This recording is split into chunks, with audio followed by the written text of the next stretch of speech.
I ran ChatGPT, Gemini, and Grok through 5 identical tests to find the real winner. Cost, coding skill, speed, limits, and deployment. ChatGPT comes from OpenAI, Gemini comes from Google, and Grok is xAI's model, tied closely to the X platform. Pick the wrong one here, and you're either overpaying for headroom you'll never touch, or stuck waiting on a tool that can't finish the job. Gemini actually wins more of these 5 tests than the other 2 combined. But the test it loses might be the only one that actually matters. Test 1 is coding benchmark performance. If you pick a tool based on price or a spec sheet and it can't actually finish a real coding task, you're the one debugging its mistakes at 11 at night, not the marketing page. On SWE Bench Verified, which grades a model against real GitHub issues instead of a cherry-picked demo, ChatGPT leads by a wide margin at 74.9%, and that number is vendor reported. Grok holds its own here too, landing at 68.9%, closer to ChatGPT than most people assume going in.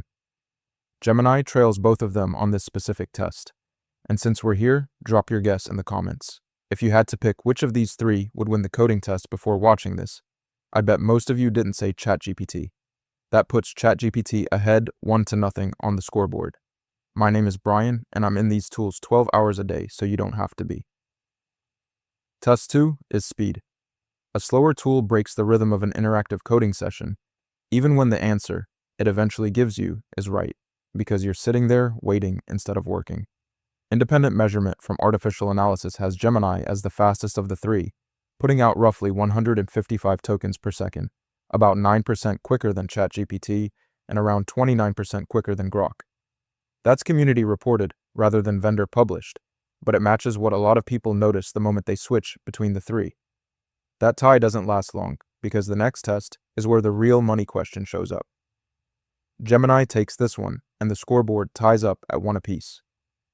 Test 3 is cost. Pay for the wrong tier, and you're either bankrolling a subscription you don't need, or underpaying and hitting limits halfway through a project.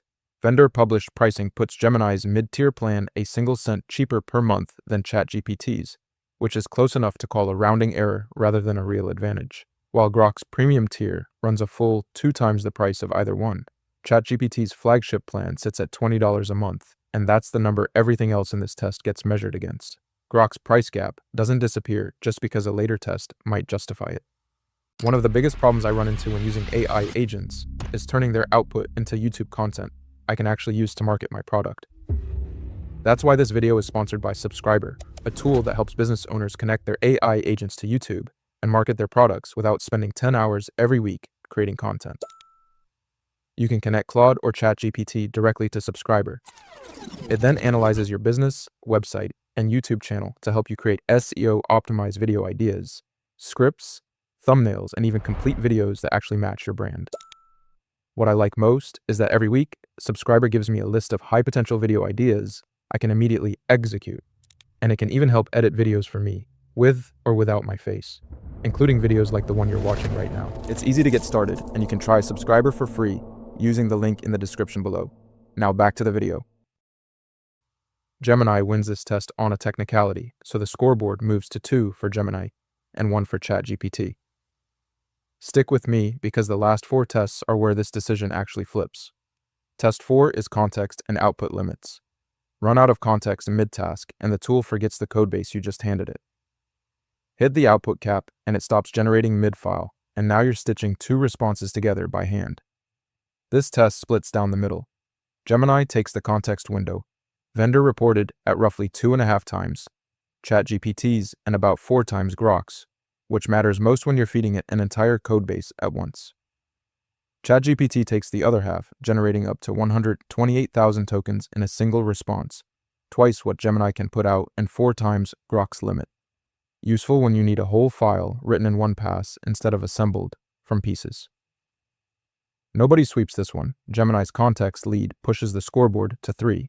ChatGPT's output win keeps it at 2, and Grok is still sitting at 0. Test 5 is deployment and modality. Pick a tool that doesn't run where you work, and you end up copy-pasting between 5 tabs all day instead of getting anything done. Gemini offers the most flexible deployment of the 3, available through the API, Google AI Studio, and the app, and it's the only one of the 3 that takes video as an input, instead of just text and images. Grok is limited to the X platform and its API, without video support at all. ChatGPT sits in the middle, with broad app and API availability, but without Gemini's video input. Gemini takes this test too, which puts the scoreboard at 4 for Gemini, 2 for ChatGPT, and 0 for Grok. But it doesn't settle the argument, because winning the most tests isn't the same as winning the right one.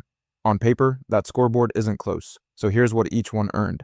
ChatGPT won the one test most of you clicked for in the first place, coding benchmark performance, and it also takes the crown for the single biggest output limit, useful for finishing an entire file without switching to a second response. Gemini won the most individual tests on this list: speed, cost, context, and deployment, and if you're grading purely on category wins, it runs away with this comparison. Grok never won a single test, but it posted a coding score that holds up for a tool nobody expected to keep pace, and its real selling point is how tightly it sits inside the X platform, not the benchmark, if that's already where you live.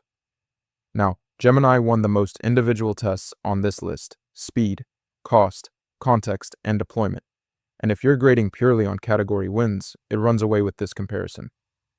Grok never won a single test, but it posted a coding score that holds up for a tool nobody expected to keep pace, and its real selling point is how tightly it sits inside the X platform, not the benchmark, if that's already where you live. If you want code that's actually right on the first pass, ChatGPT is the default, full stop. If you're moving through a massive codebase or need speed and flexible deployment more than raw coding accuracy, Gemini earns the extra look and probably the subscription. If you're already deep in the X ecosystem and that integration is worth something to your workflow, Grok is your lane, and otherwise, it's hard to justify paying double for it. My overall pick is ChatGPT, and it comes down to one thing: winning the test that measures whether the tool actually did the job correctly outweighs winning 4 tests that are really just about convenience. One thing nobody talks about: that subscription price is the sticker price, not the ceiling. The second you plug any of these 3 into an API instead of the consumer app, for automations, coding agents, anything that runs without you clicking a button each time, the billing switches to per token usage that the monthly plan doesn't cap. That meter runs completely separate from whichever tool just won the cost test above, and it's the reason a cheap-looking plan can turn into the most expensive one on this list once you put it to work. I'm breaking down next which of these 3 is worth paying for once that API meter gets factored in, because the subscription price alone never tells you the real number.